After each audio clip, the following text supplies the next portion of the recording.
మొన్న సుప్రీంకోర్టులో ఇచ్చిన జడ్జిమెంట్ను చూస్తే చాలా ఉత్సాహంగా ఎలాగైనా ఈ కేసును కొట్టేయాలి అన్న ఉత్సాహం కనిపించింది. న్యాయం చేయాలి అన్న తపన కంటే కూడా ఎలాగైనా సరే రాజ్యాంగంలో ఉన్న ఆర్టికల్ 341 షెడ్యూల్ కాస్ట్ పేరా 3ని పట్టుకొని ఎలాగైనా సరే అది అప్లై చేసి ఈ కేసుని కొట్టేయాలి అన్న తపన కనిపించింది తప్పితే సుప్రీంకోర్టు ఒక సర్వోన్నత న్యాయస్థానమనో లేక సుప్రీంకోర్టు మన దేశంలోనే అతిపెద్ద న్యాయస్థానమనో దానికి ఒక విశాలమైన రెస్పాన్సిబిలిటీ బాధ్యత ఉందనో ఇవేవీ కనిపించలేదు. చాలా ఎక్స్ప్లిసిట్ గా చాలా తొందరపడుతూ కాన్స్టిట్యూషన్ లో ఉన్న ఒక అంశాన్ని పట్టుకొని దాన్ని అప్లై చేసి ఆ కేసు ఇద్దరి బెంచులు కేవలం ఇద్దరే ఉన్నారు ఆ బెంచులో ఆ ఇద్దరి చేత దాన్ని ఎస్సీలకు వ్యతిరేకంగా తీర్పు ఇవ్వడం చూసాం. కానీ సుప్రీంకోర్టు ఉట్టి తీర్పు ఇవ్వడానికే లేదు, చిన్న కోర్టులు కూడా తీర్పిస్తాయి. ఏ కోర్టు అయినా ఇవ్వచ్చు, మార్చి ఇవ్వచ్చు. కానీ సుప్రీంకోర్టు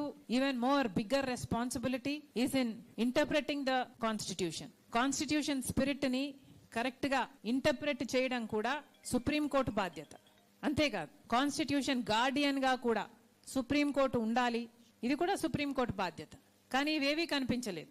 కేవలం హడావిడిగా ఇది ఒక కొలికి రావాలి అన్నట్టు కేవలం ఇద్దరు బెంచ్తో. అందుకే కాంగ్రెస్ పార్టీ జాతీయ స్థాయిలో దీన్ని ఖండించడం జరిగింది.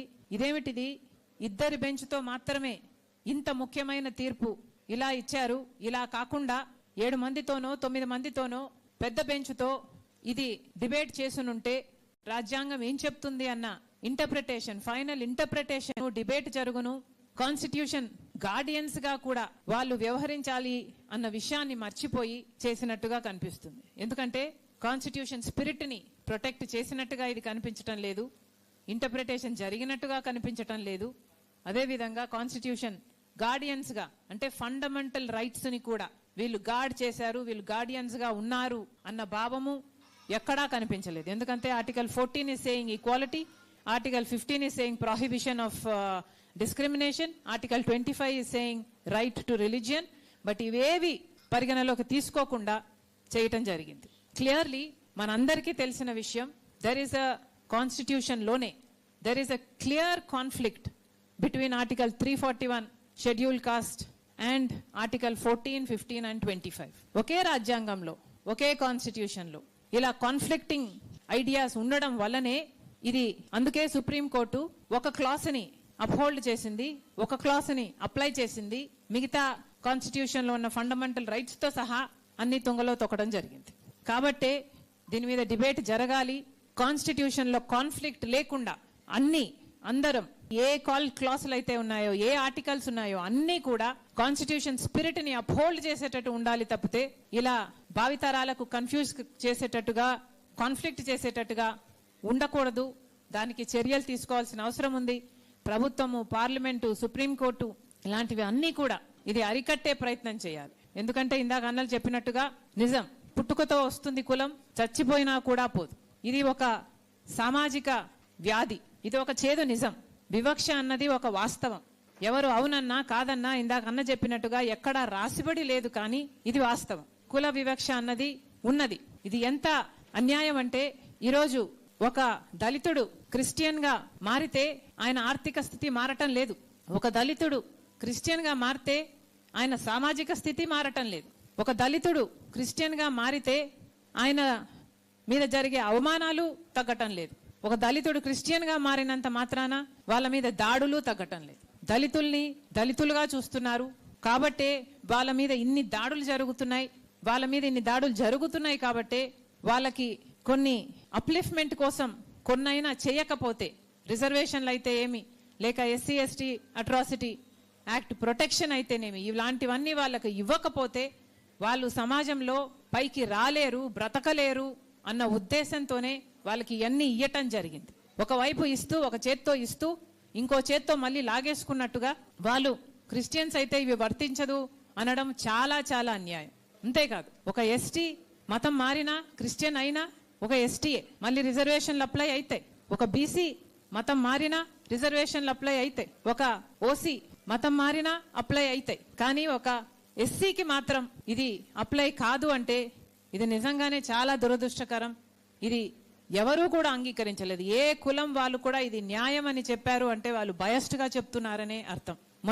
నిన్న ఇచ్చిన తీర్పులో ఇది కూడా చాలా స్పష్టంగా చెప్పడం జరిగింది.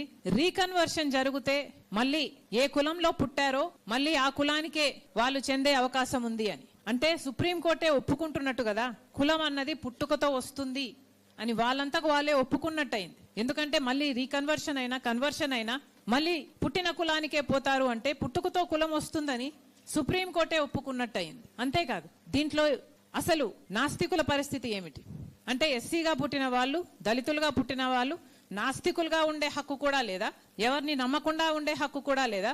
ఎవరిని నమ్మాలో కూడా కాన్స్టిట్యూషనే నిర్ణయిస్తుందా? ఇది ఎక్కడ విచిత్రం? నిజంగానే ఇది ఖండించతగినదే. నిజంగానే ఎవరూ కూడా దీనికి ఒప్పుకోరు. ముఖ్యంగా మన రాష్ట్ర విషయానికి వస్తే చాలా మంది మాలా మాదిగా కులాలకు, సబ్ కాస్ట్లకు చెందిన వాళ్ళు, దళిత కులాలకు చెందిన వాళ్ళు, చాలా మంది క్రైస్తవ మతంలో ఉన్న వాళ్ళే.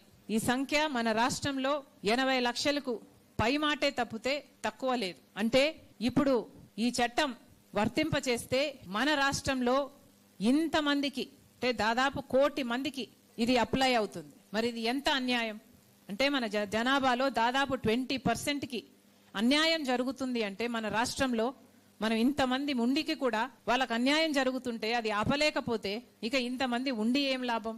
కాబట్టే అందరం కూడా అర్థం చేసుకోవాలి, నాయకులు ముఖ్యంగా అర్థం చేసుకోవాలి. దళితులకి ఈ రిజర్వేషన్లు ఇవ్వకపోతే వాళ్ళు బ్రతకలేని పరిస్థితి. దళితులకి ఉద్యోగాలలో అయినా, లేక విద్యలోనైనా, లేక రాజకీయ ఆపర్చునిటీస్లోనైనా వీళ్లకు ఈ రిజర్వేషన్లు అన్నవి వర్తింప చేయకపోతే వాళ్ళ ఐడెంటిటీ, వాళ్ళ సస్టెనెన్స్కే ఇది ముప్పు. అంతేకాదు ఇంకా ముఖ్యం ఏమిటంటే లైఫ్కు కూడా ఒక అష్యూరెన్స్ ఉండాలి. అంటే ఎస్సీ ఎస్టీ అట్రాసిటీ యాక్ట్ వాళ్ళకు వర్తింప చేస్తేనే వాళ్ళ లైఫ్కు కూడా ఒక సెక్యూరిటీ ఉంటుంది. లేకపోతే అసలు ప్రాణాలు గుప్పెట్లో పెట్టుకొని ఎప్పుడు ఎవరు దాడి చేస్తారో తెలియక ఇక వాళ్ళకు కనీసం లైఫ్ సెక్యూరిటీ కూడా ఒక దేశంలో ఉంటూ అది కల్పించలేకపోతే ఇక ఆ దేశంలో బ్రతకడం ఎందుకు? ఇక ఆ దేశం వాళ్ళకు ఏమిచ్చినట్టు? ఇవన్నీ కూడా పాలకులు ఆలోచన చేసుకోవాలి. ముఖ్యంగా టీడీపీ అయినా వైసీపీ అయినా మన రాష్ట్రంలో ఇంత పెద్ద పెద్ద పార్టీలు ఉన్నాయి, కానీ వీళ్ళెవ్వరూ ఇప్పుడు మాట్లాడటం లేదు. చంద్రబాబు గారు మాట్లాడటం లేదు, జగన్మోహన్ రెడ్డి గారు మాట్లాడటం లేదు. ఇక కేంద్రంలో ఉన్న బీజేపీ అయితే మొత్తానికే మాట్లాడరు. ఎందుకంటే వాళ్ళ అజెండానే దళితులు ఉండకూడదు, క్రిస్టియన్లు ఉండకూడదు, ముస్లింలు ఉండకూడదు, ఈ దేశంలో ఈ 3 వర్గాల వాళ్ళు ఉండకూడదు. వీళ్ళ మీద చేస్తే దాడులు చేయాలి, వాళ్ళను చంపేయాలి. ఒకవేళ వాళ్ళు మిగిలినా కూడా 2nd గ్రేడ్ సిటిజన్స్ గా మిగలాలి, ఇన్ఫీరియర్ సిటిజన్స్ గా మిగలాలి. బీజేపీ అధికారంలోకి వచ్చినప్పటి నుంచి ఇదే బీజేపీ వైఖరి. మతం కులం పేరుతో చిచ్చు పెట్టాలి, ఆ మంటలో వీళ్ళు చలిగాచుకోవాలి. ఏ ఎలక్షన్ వచ్చినా సరే పోలరైజ్ చేయాలి. హిందువులు మెజారిటీలు అంతా ఒకవైపు పెట్టాలి, మైనారిటీలను ఇంకోవైపు పెట్టాలి, ఆ ఎలక్షన్ గెలవాలి. ఇదే వీళ్ళ అజెండా. బీజేపీ ఇప్పటికే కాదు ఎప్పటి నుంచో కూడా దళితులకు వ్యతిరేకం, క్రిస్టియన్లకు వ్యతిరేకం, ముస్లింలకు వ్యతిరేకం. దీనికి రుజువు ఏమిటి అంటే గోద్రా, మణిపూర్ ముస్లింల ఊచకోత అయినా సరే, మణిపూర్లో నగ్నంగా క్రిస్టియన్లు పరేడ్ చేయడం అయితేనేమి, లేక సజీవ దహనం చేయడం అయితేనేమి, వాళ్ళ ఇల్లులు చర్చిలు తగలబెట్టడం అయితేనేమి, ఇవన్నీ కూడా రుజువులే.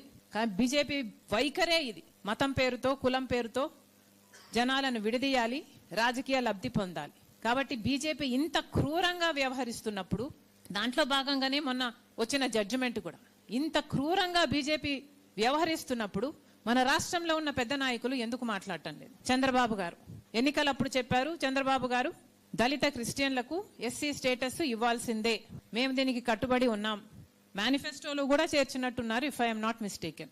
మరి అలాంటప్పుడు ఇప్పుడు చంద్రబాబు గారు ఎందుకు మాట్లాడటం లేదు? సుప్రీంకోర్టులో ఉన్న జడ్జిలు ఇంత భయంకరంగా ఒక జడ్జిమెంట్ ఇస్తే బీజేపీ చేతిలో ఇప్పటికే సిబిఐ అయినా, ఐటీ అయినా, ఈడీ అయినా, ఈసీ అయినా ఇవన్నీ గుప్పట్లో ఉన్నాయి. ఆఖరికి సుప్రీంకోర్టు కూడా ఈ నెక్సెస్ విత్ బీజేపీ పనిచేస్తుంది అని ఇంత స్పష్టంగా అర్థమైనా కూడా చంద్రబాబు గారు నోరు విప్పటం లేదు, మేనిఫెస్టోలో పెట్టిన విషయం గురించి కూడా మాట్లాడటం లేదు. అంటే ఇక చంద్రబాబు గారు దళితుల పక్షమని ఎలా అనుకోవాలి?